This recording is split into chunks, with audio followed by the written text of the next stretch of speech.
سنة الاعتقاد۔ فرمان مصطفیٰ صلی اللہ تعالیٰ علیہ وآلہ وسلم ہے کہ جو شخص مجھ پر روز جمعہ 200 مرتبہ درود پاک پڑھے گا، اللہ تبارک و تعالیٰ اس کے 200 سال کے گناہ صغیرہ کو معاف فرمائے۔ صلو علی الحبیب صلی اللہ علیہ محمد صلی اللہ علیہ وسلم۔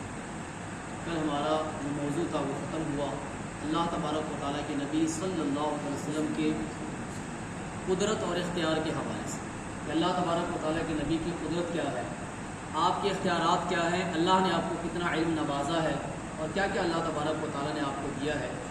ان تمام چیزوں کا خلاصہ ہمارے بس ایک حدیث پاک سے ہمیں سمجھ میں آیا، جس میں اللہ تعالیٰ کے نبی نے خود فرمایا سل یا ربیہ، اے ربیہ مانگو۔ وہاں اللہ تعالیٰ کے نبی نے یہ نہیں کہا کہ یہ مانگو وہ مانگو، صرف فرمایا مانگو۔ یہ مانگو یہ وہی کہہ سکتا ہے جس کے پاس پوری کائنات۔ ہمارے پاس اگر صرف یہ کتاب ہوگی تو ہم آپ سے یہ کہیں گے آپ یہ کتاب مانگ سکتے ہیں ہم سے۔ ہمارے پاس چند روپے ہوں، سکے ہوں تو کہہ سکتے ہیں ہمارے پاس اتنے پیسے ہیں، آپ یہ پیسے ہم سے لے سکتے ہیں۔ لیکن اگر ہم یہ کہیں کہ آپ ہم سے جو چاہے مانگے، اس کا مطلب ہمارے پاس پوری کائنات کی چیزیں موجود ہیں۔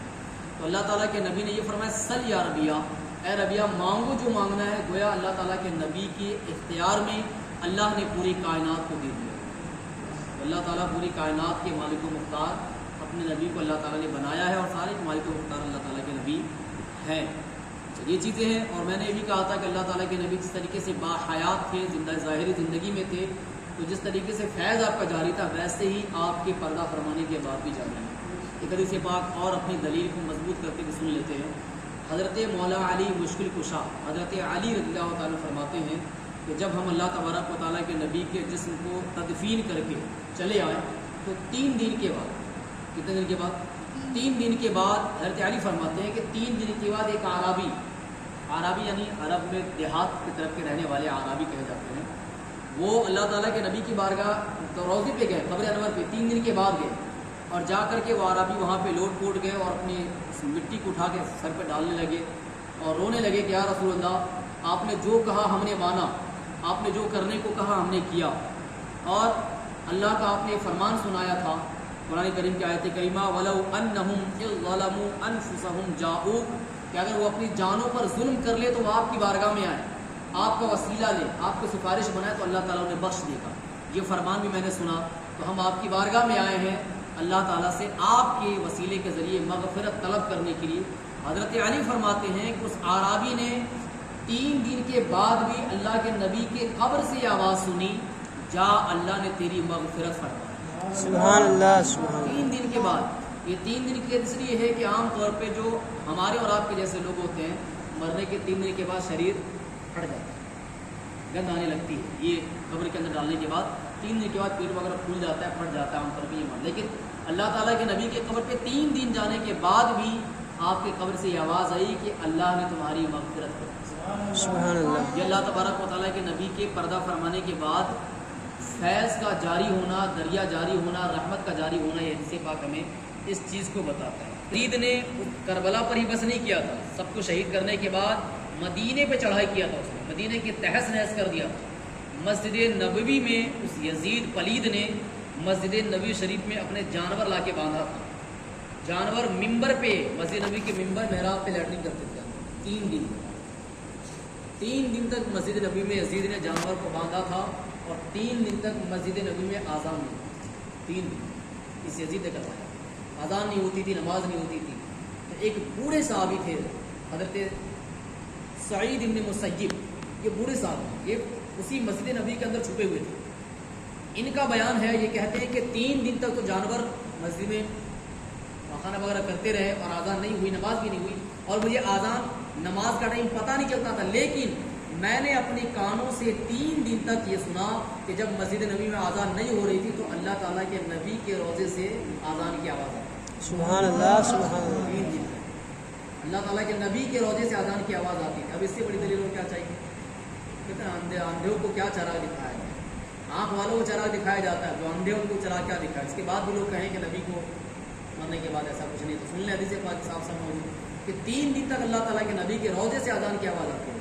جب مسجد نبی میں آذان نہیں ہو رہی تھی تو روضے سے آذان آ رہی تھی، آذان کے ذریعے نماز کا ٹائم ان کو پتہ چل رہا تھا۔ یہ تمام احادیث کریمہ اس بات کو درشاتا ہے کہ اللہ تعالیٰ کے نبی ہم سب سے بالا تر ہیں. اور مزید سمجھنے کے لیے اس بات کو سمجھ سکتے ہیں کہ ہمیں اور آپ کو نماز ہم اور آپ نماز کب پڑھتے ہیں؟ جب نماز ملتی ہے تب نہ پڑھتے ہیں. نماز کب ملی ہم اور آپ کو؟ ہے کسی کو آئیڈیا نماز کب ملی ہم سب؟ معراج کی رات. جی معراج کی رات نماز ملی تھی. جب اللہ تعالیٰ کے نبی معراج پہ گئے وہاں سے واپس آنے لگے تو نماز کا تحفہ لے کے آئے تب ہم نماز پڑھیں. یہ ہوا. جتنے مسلمان ہیں دنیا کے پوری دنیا کے مسلمان نماز کب پڑھیں؟ جب نماز ملی نماز لے کر کے آئے اللہ تعالیٰ کی طرف نماز پڑھے. لیکن ہمارے نبی کی شان لائی. ہمارے نبی جب معراج پہ جا رہے تھے تو جاتے ہوئے راستے میں ہی مسجد اقصیٰ میں تمام نبیوں کی آپ نے امامت کروا دی. سبحان اللہ سبحان اللہ. اس سے بڑھ کیا چاہیے؟ ہم نماز جب پڑھے جب نماز ملی اور ہمارے نبی نماز ملنے سے پہلے سب کو نماز پڑھا چکے. یہ ہمارے نبی کی شان ہے. ہمارے نبی سب سے بالا تر ہیں. وہ عام انسانوں کی طرح نہیں ہے. کوئی انہیں بشر کہتا ہے ہم اپنی طرح کہتا ہے اپنے جیسا کہتا ہے تو اپنی عقلوں کا علاج کروا لے. ہمارے نبی کی شان تو یہ ہے کوئی اگر اسے اپنی طرح کہتا ہے تو انہیں سمجھنا چاہیے کہ ہمارے نبی تو ان انگلیوں سے اتنا پانی ان انگلیوں سے اللہ تعالیٰ کے نبی اتنا پانی نکال دیتے ہیں کہ پورا کا پورا قافلہ اس پانی سے سیراب ہو جاتا ہے. پی بھی لیتا ہے غسل بھی کر لیتا ہے وضو بھی کر لیتا ہے. اور ہماری انگلی سے نکلتا ہے تو خون نکلتا ہے پانی ضرور نکلتا ہے. کون کہتا ہے اپنے نبی کو اپنی طرح کہے؟ ہمارے نبی تو وہ ہے کہ یہ سورج ہم کو تڑپاتا ہے. یہ سورج کی گرمی ہمیں تڑپاتی ہے لیکن اس سورج کو اللہ تعالیٰ کے نبی نے پچھم سے نکال کے پورا پورب سے پچھم کر دیا. کون کہتا ہمارے نبی ہماری طرح ہے؟